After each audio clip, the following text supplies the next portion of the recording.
and exactly what supplements to take and all those kinds of things, in order to really let the body do what it wants to do, which is to just like hum along with this beautiful symphony that's not being impeded by anything that's causing it trouble.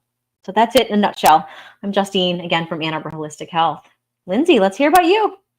Awesome. I was chuckling as you were like, I could talk about this stuff all day. And if a friend asks you, you're like, yes, let's talk about it. Sometimes I feel like I need to diversify my conversation topics because I'm like, no one's going to want to talk to me if all I talk about is health all day. So I actually have to try to make a conscious effort to talk about things other than health sometimes. Right. So I'm on the same page. So this is going to be a fun little session that we have. But yes, I'm Lindsey. I am a certified personal trainer and I do nutrition coaching. My passion for doing this stems from my own health issues because once upon a time, not too long ago, my full-on career was meteorology. So I worked for various TV stations across the country and I loved that job. And it was a great job from the outside looking in. Like everyone was like, oh, looks like your career is all set and taken care of.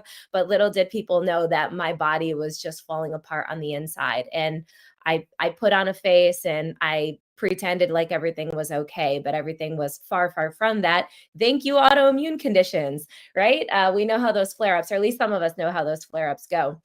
And so I knew that that wasn't the life that I wanted to live. And in the process of getting myself healthy and in seeing functional medicine doctors, I have such a love for functional medicine doctors because that, just like you were mentioning, Justine, you have to ask those detailed questions. You can't just look at someone's lab work for a minute and know if they're healthy or not, which is the standard of care in our country. And it just became so apparent to me that there's so many people that need an answer, that are struggling with these conditions, and they just want someone to help them. And they'll do whatever you say if you just can actually get to the root cause and actually help them. And so in learning that through my journey, I went back to school to study functional medicine nutrition and got certified as a personal trainer. And I'll be graduating at the end of this year in the functional medicine nutrition program. And I'm working with clients in the meantime, and it's definitely been one of the biggest blessings and one of the best career changes, one of the best decisions I made to jump ship to this career. So without further ado, let us dive in because we got some wonderful questions. And we wanted to start by giving just a brief overview, some things that we think are going to be really helpful for you all to hear as it relates to gut health, to clear up the confusion, because the reality is the topic of gut health is ever expanding and there's so much research coming out every day, and we're constantly learning new things and even things that may have conflicted with what we thought we knew about gut health. So it's very likely that what we understand of gut health today will be different than how we understand it 5 years from now, 2 years from now. So I think that's just a very important thing to keep in mind as we're presenting this information. So, but Justine, I know you have a little quick overview and then I'll take it from there. Yeah, so true. We learn, man, we are perpetual learners, because what we know most to be true is that as soon as we think we've learned all the things, new information comes to light. But it's good. It's good. We are getting more and more in tune with exactly how it is all the different parts of the human body work. And there was evidence of this, hundreds or thousands of years ago, that the gut was really sort of the center of everything. And more, like, we've come full circle. More and more, we're finding that is true, right? That the gut really just is the center of everything that happens in our body. And so today we're going to focus a little bit on the microbiome. And sort of along with that, we had a lot of questions. You guys did an amazing job submitting questions. Really, really great.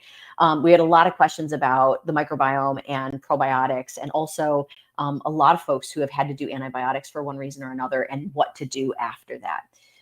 So I want to talk a little bit about the microbiome and the role it plays. So in general, right, we have roughly 10 times as many bacterial cells in our gut as we do human cells, right? We are more bacteria than we are human. And this matters because the things that we eat and the activities that we do and the things we're exposed to, whether it's positive or negative throughout the course of our lifetime, really changes which bacteria are in our gut and whether there are parasites and how much yeast is there and all sorts of other species in addition to or types of living organisms in addition to bacteria. And so ultimately, we can have bacteria that are really helpful to us or bacteria that are not so helpful to us and that can cause us problems. And this matters because, every time we take a bite of food, that food either helps us or doesn't help us, right? Food is every forkful matters, whether it's in the positive category or the negative category, and that sort of dictates what kind of species can thrive in our gut. And the different species that are there really has a big impact on how well we're able to digest our foods and how much toxic load is being created as a result of all of that going on. And so if you think about it, and I can't remember if I said this on the last webinar, but everything that our bodies do all day long, our heart beating and our lungs working and our ability to walk and talk, that's all fueled by the food that we eat. And so if there are problems anywhere, through the whole digestive tract, that's causing us to not do a good job of digesting and absorbing those foods, then we're at a deficit, right? And then we don't have enough vitamins and minerals, and our body has to decide what to do about that. And so getting our microbiome as close to ideal as we can is a really important thing. We want to have lots of good guys, but not too many, and a low number of the bad guys, but also not too low. Come to find out, like, some of the bad guys actually play a viable role too. So we want to make sure that we can stack the cards in our favor as much as we can when it comes to having this nice balance between good guys and bad guys. And then it affects our ability to have good bowel movements and other waste removal, and it affects inflammation. And so there are lots of things that can be done to sort of keep your gut and your microbiome specifically in a good, happy place. And so we're going to talk about those as we answer your questions. But what it boils down to is good food and avoiding bad food as often as we can. And some good probiotics and some good probiotic foods, which there were some really great questions about that. And what we tend to find is if we can have an impact there, we can focus on the gut a little bit, that a lot of our other issues tend to start to fade away, right? So, obviously, we're all about autoimmunity and preventing, or if we can, reversing autoimmunity in this group. And we see a lot of success there if we're able to just get the inputs just right when it comes to the microbiome. Wonderful. I love that you started with the fact that disease begins in the gut. I think it was Hippocrates that said that back like 2000 years ago. And it's so funny that ancient wisdom, it took us so many years to come back full circle, like, oh, he was right. And autoimmune disease has a huge link to the gut. And as a matter of fact, probably everyone with autoimmune, this is my educated opinion. Tell me what you think, Justine. I would say everyone with autoimmune disease has some degree of either dysbiosis or problem in the gut that's fueling that autoimmune disease, whether it's leaky gut or not. So a couple pointers that I wanted to start with to help everyone like grasp this whole concept of gut health. One topic that I like to say as an example, and this is influenced by my meteorology career. So in meteorology, when we're going to forecast, let's say the temperature, let's say it's going to end up being 90 degrees. What are all the factors that influence it being 90 degrees? Well, how much cloud coverage we have, how much moisture, the wind direction, the wind speed, because faster winds create friction, which, if you rub your hands together, it makes it warmer. There are thousands of variables that all go into a computer model that have some kind, everything is weighted differently, but it spits out, okay, at 3 p.m. on August 2nd, it's going to be 90 degrees, right? Well, I view our health kind of similarly. For the output, let's say energy, let's just say energy. For the output of energy, there are thousands of different variables that all get weighted differently that will produce the outcome of how much energy you have. Your gut health absolutely impacts your energy. on many different levels. You know, you have the gut-brain connection, and your motivation is impacted by your gut. Whether you have anxiety or depression, that can influence energy levels. Different neurotransmitter levels are impacted by your gut health, what you're absorbing through your intestines. You know, we hear the saying, you are what you eat, but it goes a level further. You are what you eat, and you're what you're absorbing. You can be eating this wonderful diet, but if your gut is not healthy and if you're not absorbing things properly, then it's much different than what you're actually eating, what you're absorbing. And we need all of these foods to be broken down into their constituents. B vitamins are huge for supplying energy. Iron is huge for supplying energy. All of these different micronutrients play a vital role in biochemical processes. And it's almost like, I do have it right here. I have a little lighter here. You're like, why is there a lighter behind your bed? Long story, but I was lighting a candle. So for this lighter to light up, we need lighter fluid. And if we don't have the lighter fluid, then this wouldn't light up. And similarly, if we don't have these various vitamins and minerals in our body, then these processes literally can't tick, right? No lighter fluid, there's no flame that's going to come out. If we don't have vitamins and minerals absorbed into our body and into the cells, not just in our blood, but in the cells, then we can't perform these functions that allow energy and so on to happen. So that's one of the reasons why disease begins in the gut, is because how are we absorbing things? Well, that is largely dictated by our gut health, which is largely dictated by the bacteria in our gut. So I'll save my other example that I mentioned, Justine, that I was going to talk about for another point when we get, I'm sure we'll get to it in the questions, but I know you had a question that you wanted to start off with. So take it away. Yeah. So that that was the most amazing analogy. That was really good.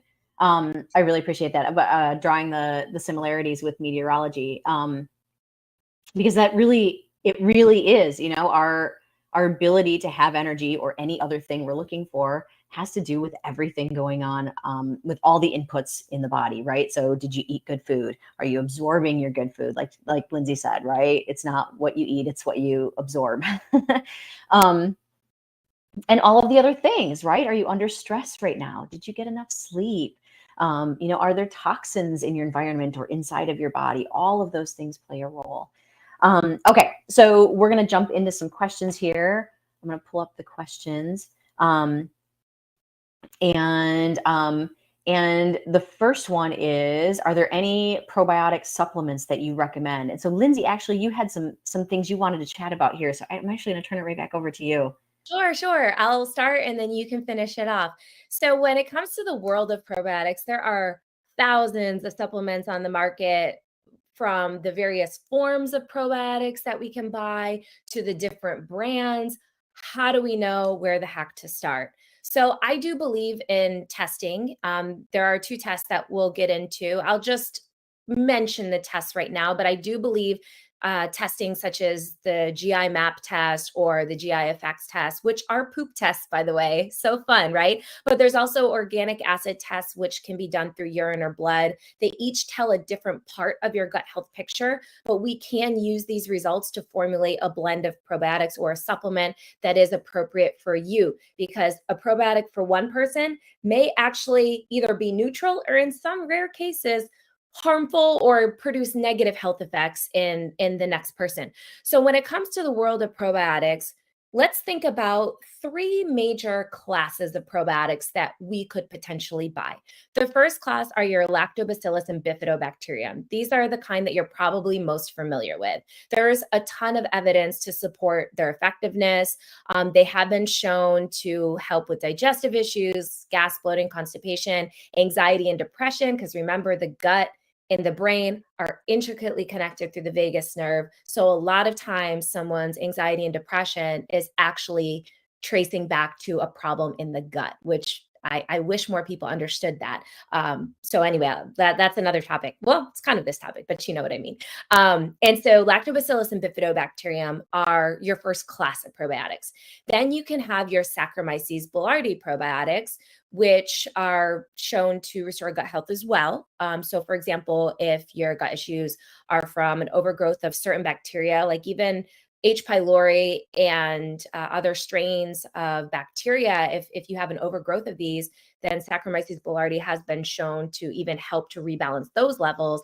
And so the Saccharomyces boulardii are the second category. And then the third category of probiotics that we could choose from in buying a supplement would be your soil-based or your spore-forming probiotics. And this would include the bacillus strains. So I have two of the examples here. And I know one of the questions was about like, like different brands, like what can you recommend?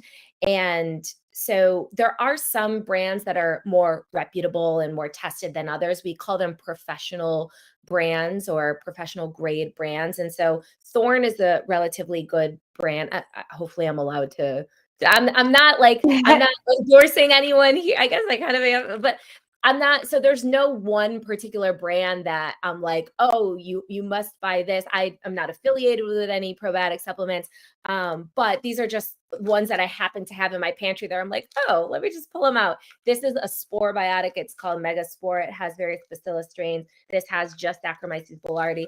And then a lot of your bacterial or your probiotic strains, you'll see the lactobacillus and bifidobacterium. I love those. I know Lauren, before we hopped on, she was like, oh, in honor of gut health, I'm going to drink some kombucha. And if you look at the back of the kombucha, a lot of times you'll see the lactobacillus strains are contained within there. So just to understand, you'll have a better idea now of what you're looking at when you look at a probiotic bottle. But Justine, if you want to add to that, go ahead. Yeah. Well, so I love that you actually brought up some specific brands. So again, we're not supporting any particular brand, but there is, and this is true with basically all supplements. I hate to say it this way, but like you get what you pay for when it comes to supplements. And so if supplements are inexpensive, so especially like if they came from the corner drugstore and they were really cheap, there's reasonable information out there to suggest that it's not a very good quality, or it doesn't even contain the ingredient you're going for at all. There's been some research on that suggests that sometimes like you buy a bottle of vitamin D that actually doesn't have any vitamin D in it. And so same thing with probiotics. And so our recommendation, given that the probiotic strains that are going to be most ideal for your body, and that's to say, probiotics are a pretty safe thing, right? So like you can't hurt yourself taking probiotics. You could potentially cause more bloating or something, some other unwanted symptom. You can't hurt yourself with probiotics though. But the ones that are most ideal for a particular person really is unique to that person. And so I always encourage you to work with a practitioner, find yourself a Lindsey or a Justine or someone like us that can really sort of guide you in the right direction. But if you are winging it on your own, go for the professional brands when you can. And I will add a word of caution. There's a lot of imposters on Amazon. So if you do end up buying any brands from Amazon, to try to make sure that you're buying directly that the seller is the manufacturer of that product rather than some third-party seller.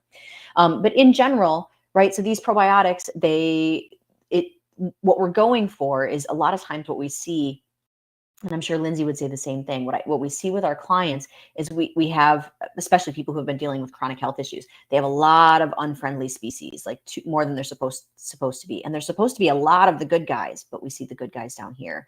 And so what happens is we have too many bad guys and not enough good guys. And we just want to shift that balance back in the right direction. And probiotics help us do that.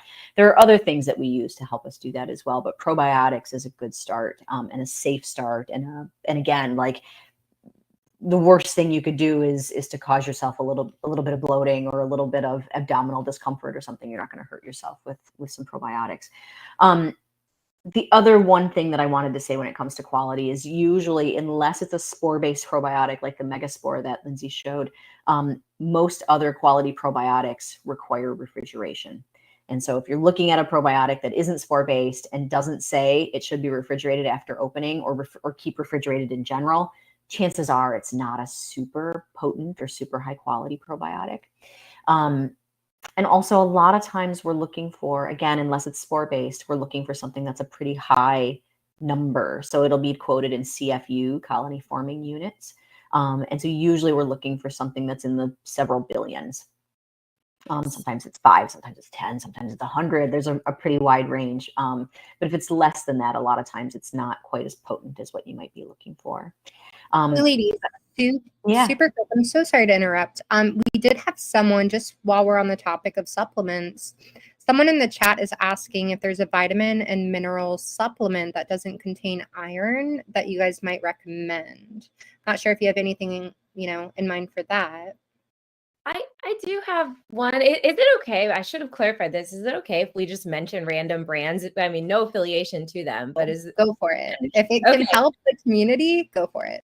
Okay. I was like, I should have clarified that first. But yeah, so the supplement, the multivitamin that I'll use from time to time is called One, and that I'll recommend to clients. And it's by Pure Encapsulations. I want to say it's by Pure Encapsulations.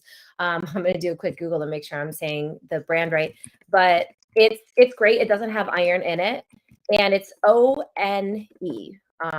Yes, I did get that right. Okay. So that's a good one. And I like that one because it doesn't have synthetic forms of the B vitamins.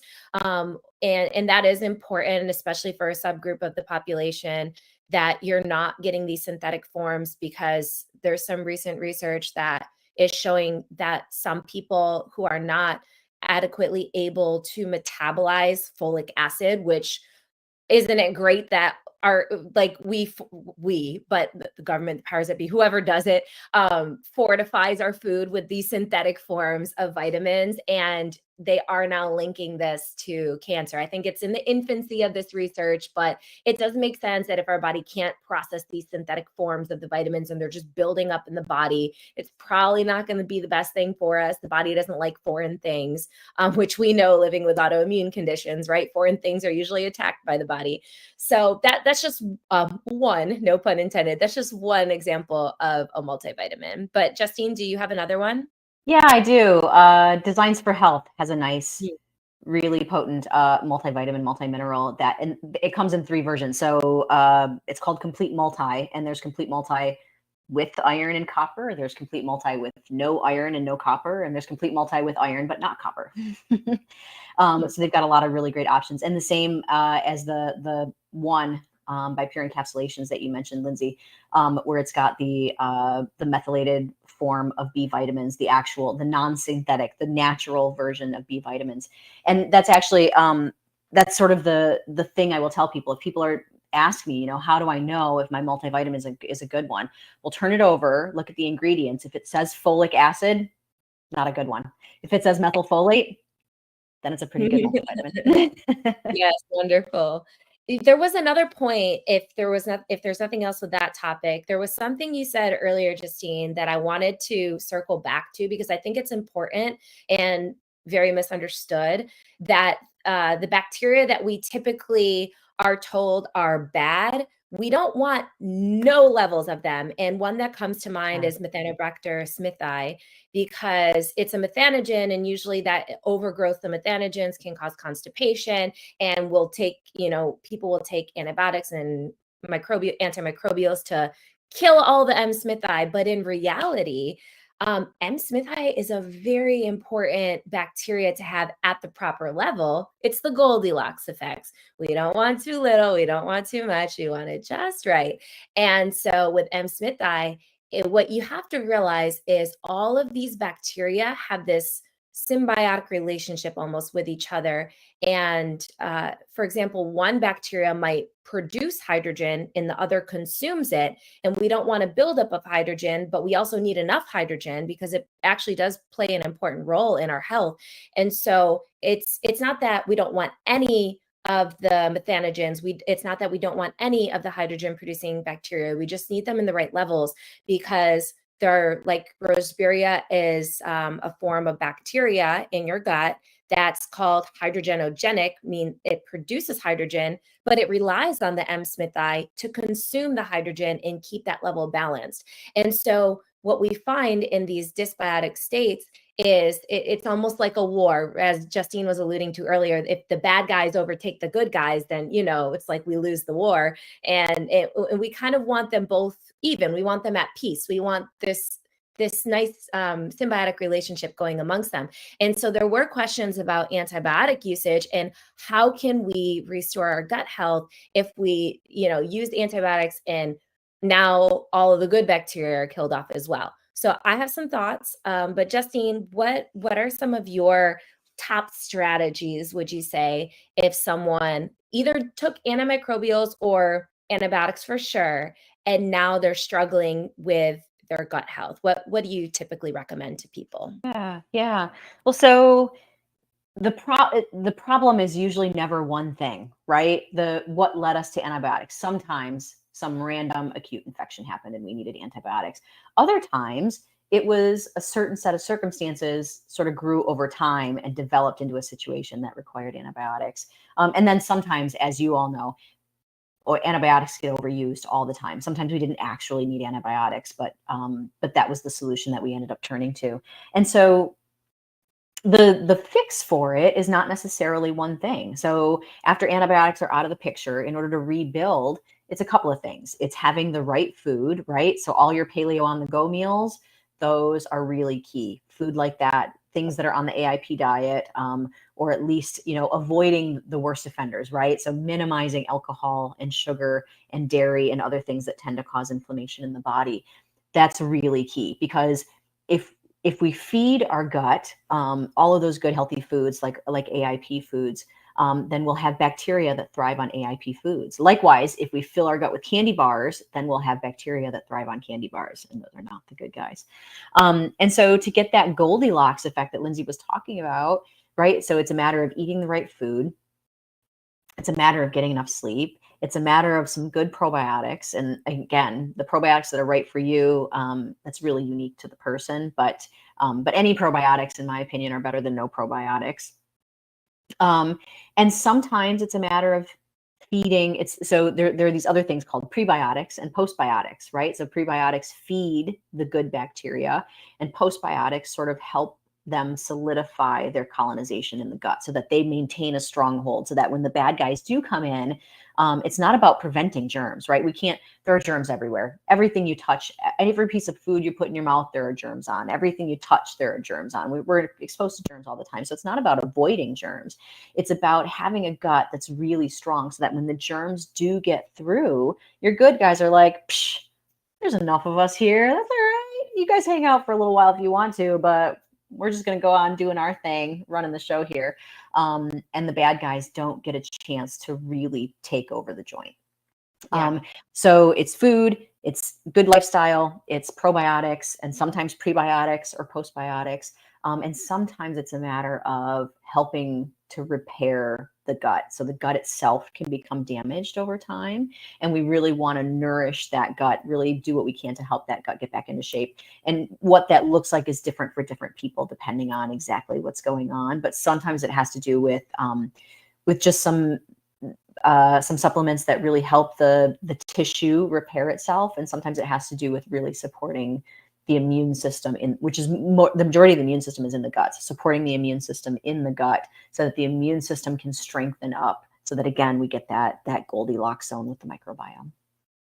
That's a great answer. I love your holistic approach to this, because it's rarely one thing. So I'll share a story of a client, because I think it will help to answer the question here. So there was a client of mine that did undergo 2 rounds of antibiotics in an attempt with their doctor, in an attempt to fix their dysbiosis. They found some relief for a little bit, but then the relapse happened, which is very common with this person had SIBO. Very common with SIBO relapse but it doesn't have to be common. And so I'll share how this client was able to break through, and then as of this point has not experienced relapse since these new changes. So, and hoping this client will never. What was really important was making sure to get a lot of good and various forms of fibers to feed the good bacteria, because think of that war analogy, right? If you don't want an overgrowth of the bad guys, and if you want all of your levels in a good range, the reality is you need a variety of various forms of fiber in the diet. A diet that is too restrictive, which I know firsthand with an autoimmune condition, you can almost develop this fear of food and be afraid to eat anything that's going to flare you up. But you have to remind yourself that the goal should always be to be as inclusive with your diet as possible, barring, I mean, common sense wise here, though. I'm not saying include candy bars, and I'm not even saying include dairy, to be honest with you. Some, I think very few people will thrive with dairy, especially because most people lose that ability to break down lactose with age. But I'm talking about a variety of different fruits and vegetables. I'm even talking about if you have an autoimmune condition, do an autoimmune paleo protocol. All of the paleo on the go food absolutely qualify for that. That is, what paleo on the go is based on, is the AIP diet. But after you've maybe put your autoimmune condition in remission, see what happens if you introduce some flax seeds, which is technically not AIP approved. See what happens if you introduce small amounts of legumes prepared properly, like pre-soaked and pressure cooked, which will help to minimize the lectins. Because see what happens if you include some quinoa, because these are all different forms of fiber that, to truly have a thriving gut health and a thriving ecosystem, we need various forms of fiber. And we have to make sure that we're not just eating the same vegetables all day or all week. So ask yourself, do a little like 3-day diet history and ask yourself, how many servings of veggies did I get so far today? How many did I get yesterday? And fruits. How many, sources of fiber did I get in my diet? And we do know from research that typically people need about 5 servings of fruits and veggies a day, more veggie than fruit, to really avoid disease. And when we say avoid disease, if we keep in mind that disease begins in the gut, to support gut health, we really do need to be eating 5 servings of fruits and veggies a day. And if we're not, I really do believe that we just can never achieve optimal health if we're under eating our fiber consistently. So there's my 2 cents on that. Yeah, that's awesome. Thank you, Lindsay. Yeah, and that variety, like Lindsay said with that log, even if you just sort of take stock of how many colors did I get in my fruits and vegetables, because the things that are like color, it's not 100% true, but things that are like colors tend to have roughly similar nutrient profiles, right? The same mix of vitamins and minerals. And so it's really helpful to get, something that's red and something that's green and something that's purple and something that's yellow. Yep. Yes, that's a really good point. And I like to use those 2 little litmus tests as like, okay, is this client in a good place with what they're eating? And I forgot to mention that this client, they did actually have some gut tests done. The GI map, did they do the GI map or the GI effects? Either way, they had a gut test done, and it did show after the round of antibiotics, they're almost across the board, their bacteria levels super low, and which makes sense. I mean, we would expect it, but it was confirmed with the test. And then after introducing the variety of fibers, there was just so much more balance. It was a highly dysbiotic state, actually, shortly after the antibiotics. And then we just saw so much more balance. Now, keep in mind that improving gut health, it's rarely a straight line to the top. It is almost always going to be one of these things.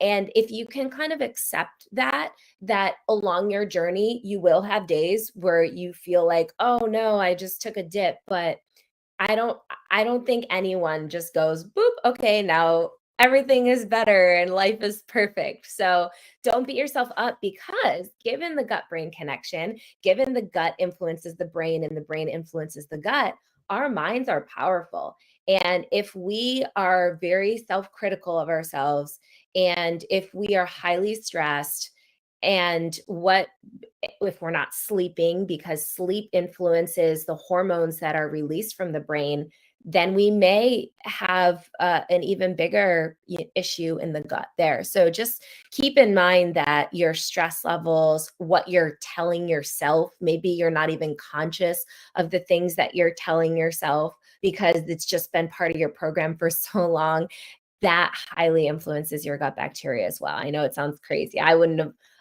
have believed that if someone told me that 10 years ago. I would have been like, nah, it can't be.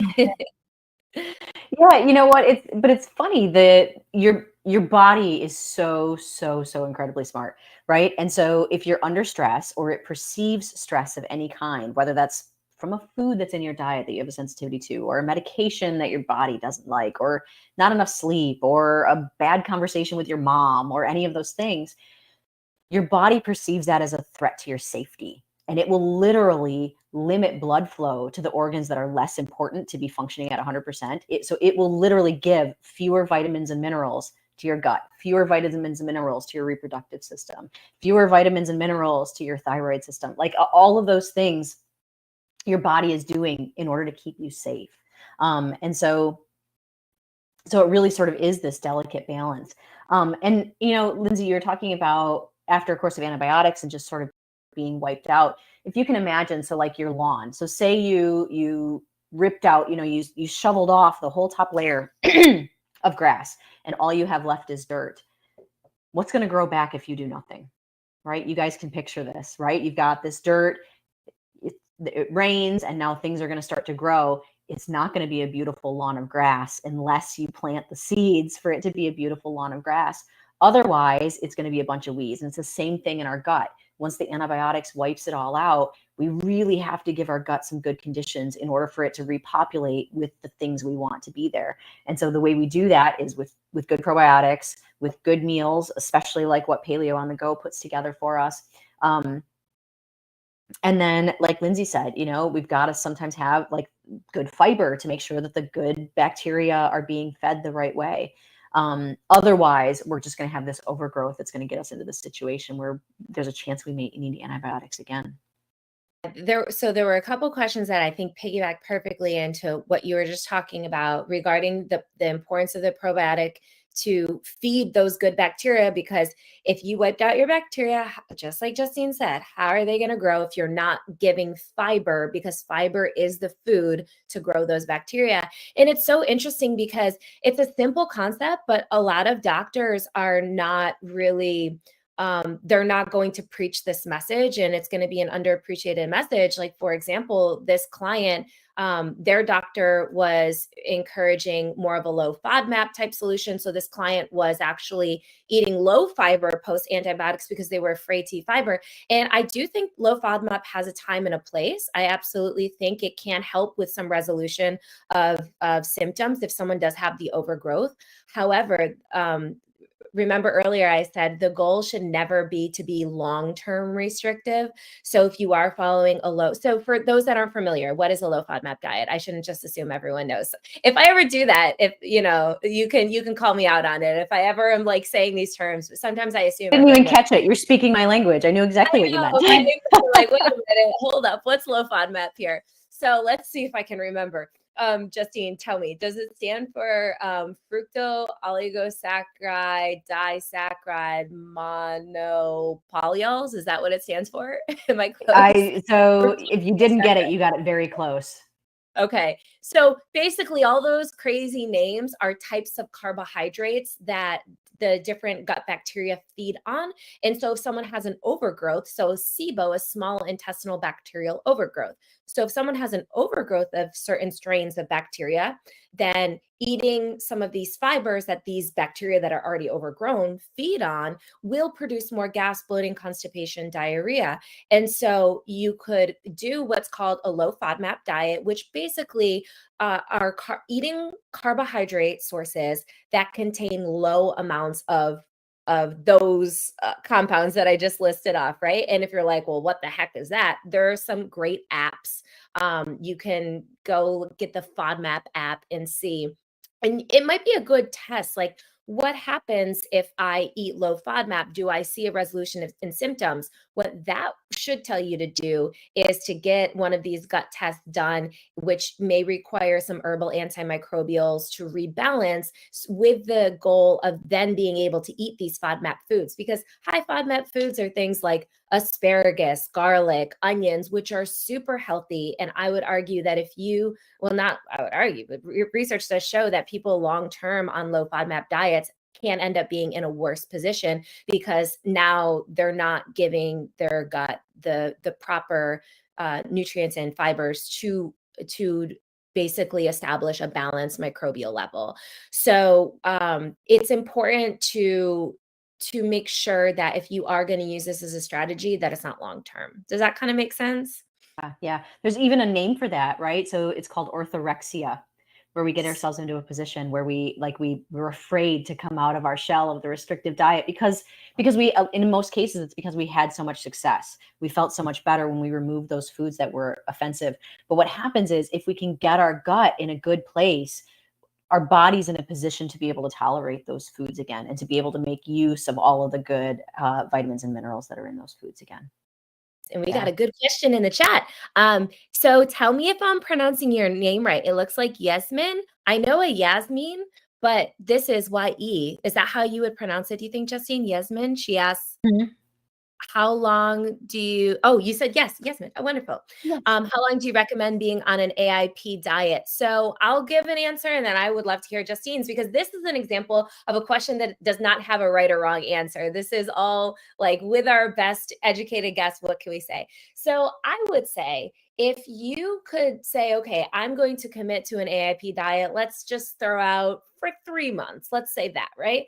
And then let's say over the course of those 3 months, you notice very drastic improvements in your health and you're feeling great. Or like that's scenario one. Or scenario two is, let's say, yes, you noticed improvements, but you don't feel like fully better yet. What you could do is continue longer than 3 months. But let's say you're feeling really good. Then what you could do is try to reintroduce some things that maybe are paleo, but not AIP, like the flax seeds or the chia seeds, things that we know to be healthy. And even like some of these high quality grains, I would go organic and try for the gluten-free grains, such as the quinoa, and then kind of see what happens. And you might find that, or nightshades, right? Like tomatoes or eggplants that are generally healthy foods. It's just in some people, especially with rheumatoid arthritis, nightshades can cause more of a flare up. So for some people, it might be to where they try reintroducing one food and then they have a relapse of symptoms. And for that person, they are going to need to maybe stay away from that more permanently. But just as a starting point, maybe about 3 months, see how you feel, and then try to reintroduce. And you may decide you're feeling so good that you aren't going to reintroduce dairy and gluten back in. Those would be things that I could see someone saying, hey, yeah, let's do without this for life. But even if you're excluding gluten, don't necessarily, if you can, have high quality organic grains, or even, I mean, not that legumes have gluten in it, but I'm just giving those as examples. If you can include those without symptom flare-ups, then those might be some good foods to include in after being strict AIP for a few months. Yeah, that's great. That's great. Yeah. So in my opinion, for most people, you want to do at least 30 days.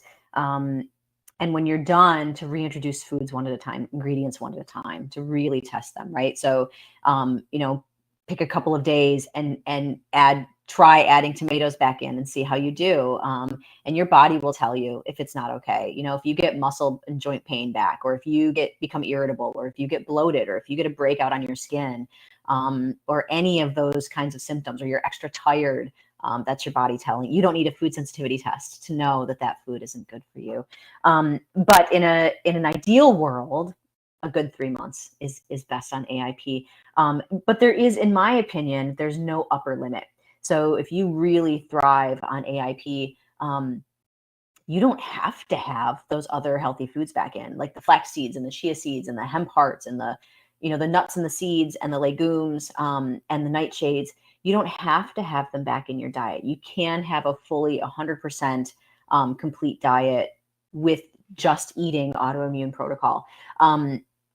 But what it really boils down to is, are you happy with AIP only? And so for some of my clients, they are perfectly thrilled to eat AIP the rest of their lives. For other clients, it's more of a challenge, and they really struggle with not having any easy snacky foods, right? Because most of the AIP foods that you could consider as snack foods, they're not shelf stable. You can't just walk to the pantry and grab one and throw it in your purse and get in the car and take off and you're good to go. And it's not, we don't normally take our frying pan with us in the car. You don't do that, Justine? Well, you know what? I want to say I have once or twice, but no, I don't either. That's a really good point. We did have a question on snacks, so we'll circle back to that after you finish your thought. Okay. So in any event, so there is no upper limit. If you feel great on AIP and it does not stress you out, it does not cause undue stress for you to stay on AIP, there's no reason you can't do it forever. But as a reset, as a therapeutic tool, we're looking at 1 to 3 months, in my opinion. Great. Hopefully that answers your question. And we did have questions submitted about snack ideas. So because they already picked up on what you said, that it's more difficult on AIP to have snacks. However, some things that I like to recommend for like easy snacks are Epic bars. They're like these beef jerky bars, and they're higher quality. I believe they're grass fed, and they are starting, different brands are starting to catch on, like, oh, people actually care about quality, because everyone is getting sick because of the toxic food supplies. So now companies are starting to be more mindful of quality, because as consumers we're demanding it, which is important. And so yes, Epic bars are like little beef jerky, high quality beef jerky. I do always recommend you read labels, because pretty much on AIP, you have to, like, you should never buy a product without reading a label if it contains a label, because most of the times we want to buy things that don't have, packaging and labels, unless it's Paleo on the go, in which case it does have a label, but it's, it's all real food. But there's those fruit piece, like an apple, an orange, that can be a great snack. If you can find an AIP compliant protein powder, then those can be great to travel with. I know I was just traveling, and I traveled with cans of tuna in my suitcase, in my carry-on, and a couple of Epic bars. And what else did I put in there? I did put an AIP compliant protein powder, and there was one other thing. Oh, I'm weird. I'm like, how am I going to get my veggies when I'm traveling? So I always travel with chlorella tablets and ginger root. And so, and you know what I realized as I left Vegas, that I left my chlorella tablets and my ginger root in the fridge. So the next guest is going to have a nice little snack. No, I don't think anyone will touch that. That's funny. Yeah, for us, so it's not 100% AIP compliant, because there is a little bit of black pepper and a little bit of celery seed, but other meat sticks. So you mentioned the Epic bars. There are a handful of other ones out there. They all contain that? Almost all of them have a little bit of black pepper. So what I usually tell people, though, is that if you're traveling, this is a massive upgrade from anything you can buy at the convenience store, aside from the Epic bars, or get at a restaurant or anything. So I usually tell people, pack those meat sticks. Nick Sticks is my favorite. Chomps is another good brand. Paleo Valley has some really good ones. And they're all roughly the same, where it's really good, grass-fed, grass-finished, and cage-free, whether it's red meat or poultry or whatever it is.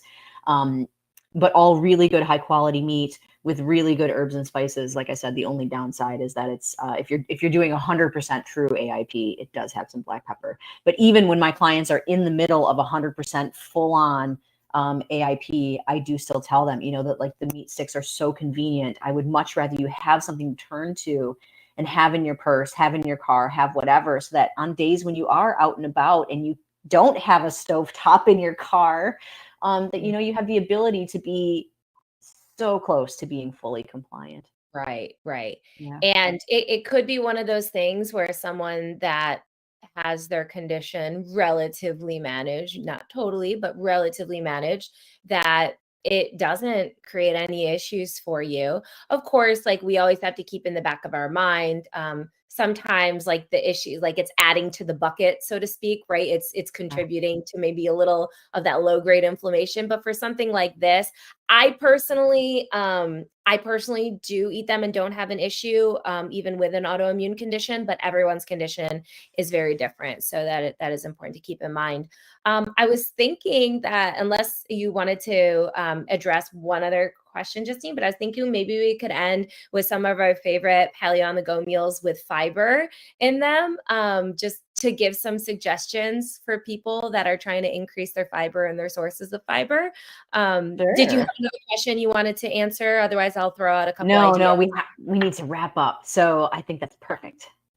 Wonderful. So one of my favorites that I think I'm going to have for dinner tonight is the Greek lamb. And am I saying this right? Is it moussaka? I never know how to pronounce that.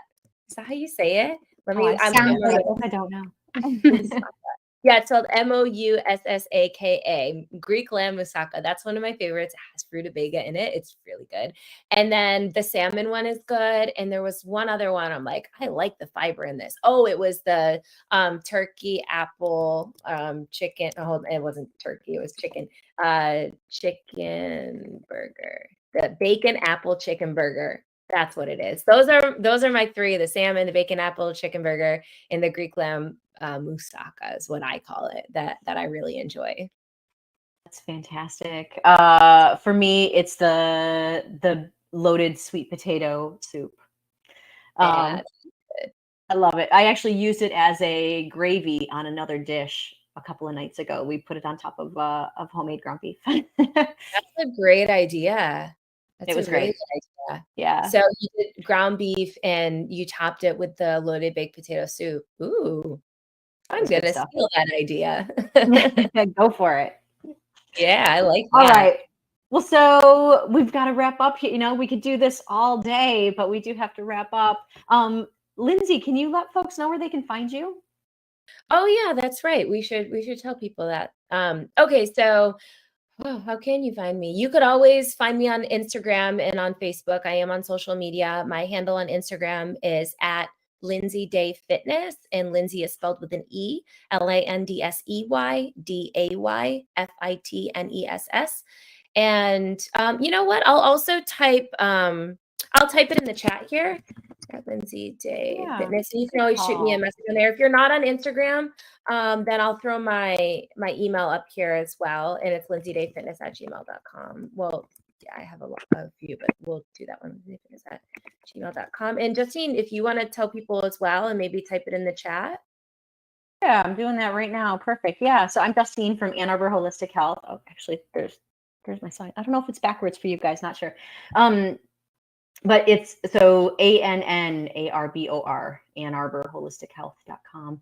And we did start off as an in-person office, and we do have an in-person office in Ann Arbor, Michigan. But we also serve folks in all 50 states. So if there's something that you're struggling with and diet alone hasn't done it for you, same as Lindsey, then those are the kinds of things we help with.